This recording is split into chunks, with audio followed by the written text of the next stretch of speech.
there is a hadith that says that a woman can take a man's intelligence away, and another one that says there is no great fitnah for men than women. What is the interpretation of these hadiths?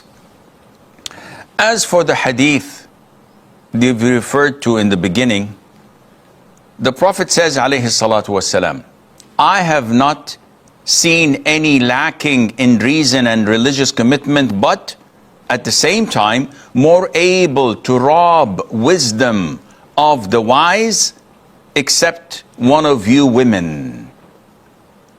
So when they complained and inquired, why would we be lacking in reason and in religious commitment?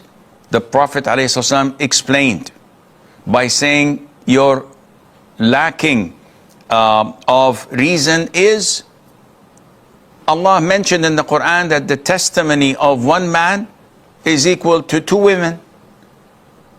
So you are half of the man's testimony. And the lacking of religious commitment is that a woman has her monthly cycle, which prevents her from praying and fasting for about a week every month. And that would reduce her religious commitment. Not that she's sinful, of course, but because of that which Allah is testing her with, she is lower in religious commitment than a man is. And the Prophet said, alayhi salatu wasalam, but at the same time, women are more able to rob the wisdom of a wise man. They have this wit, this ability to do such a thing with a man.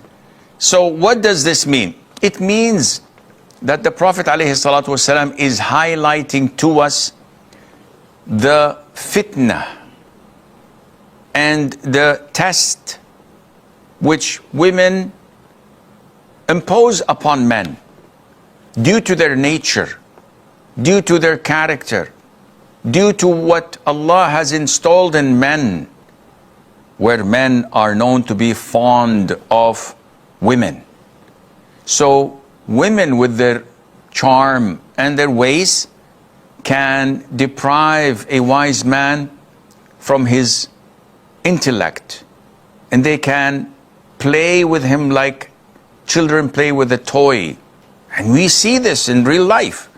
Someone who's wise, who's knowledgeable, who is sought after for his advice, all of a sudden trips and flips when a woman captivates his heart and mind. He's wrapped around her finger and she has full control over him. And we wonder, subhanAllah, what's wrong with this guy? He's known to have a sound reasoning, but now look at him. This happens. Now, we cannot sugarcoat this. This is part of our religion, whether you like it or not, who cares? It is part of what Allah mentioned in the Quran. It is part of what the Prophet mentioned in the Hadith, that men have a higher level than women. وَلِلرِّجَالِ عَلَيْهِنَّ دَرَجَةٌ. Men have a higher step over women. And men are guardians and protectors, as mentioned in Ayah 34, chapter 4, Surah An-Nisa. الرِّجَالُ قَوَّامُونَ عَلَى النِّسَاءِ. Men are guardians and protectors over women for 2 reasons. Number 1, because Allah favored men over women. End of the story. We can't sugarcoat this. We can't beat around the bush. This is how it is in Islam. You like it? You're more than welcome. You don't? No problem. However, this does not degrade women. It doesn't mean that women are worthless, as so many men use such hadith to look down at their wives or their daughters and sisters. Imbecile ignorance.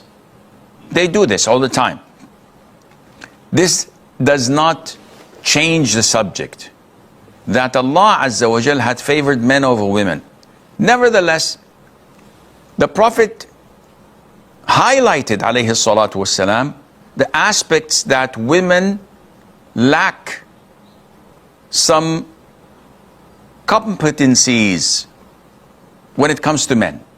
And that is the lacking of memory sometimes in the case of testimony. So many women could be much more intelligent than men. They can be higher in education and in degree. They can be professors in mathematics and physics. And men can be deficient, can be ignorant, don't have the capacity.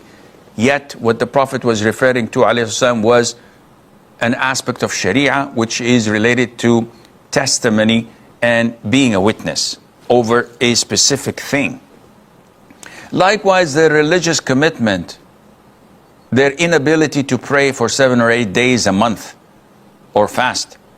This is a test from Allah, something that Allah preordained upon women. Women have no control over it, and there's no sin on them. Nevertheless, this is how Allah Azza wa Jal mandated it. But there are so many women who exceed men in religious commitment. They pray more night prayer, they fast more voluntary fasting, they read more Qur'an, they can be more knowledgeable in Islam and in fiqh, in aqidah. Does not mean anything that they are of a lower grade, that we look down upon them. But this is how Allah made things, so that the ship of life could sail on with one captain and lots of assistants and helpers, and Allah Azza wa Jal knows best.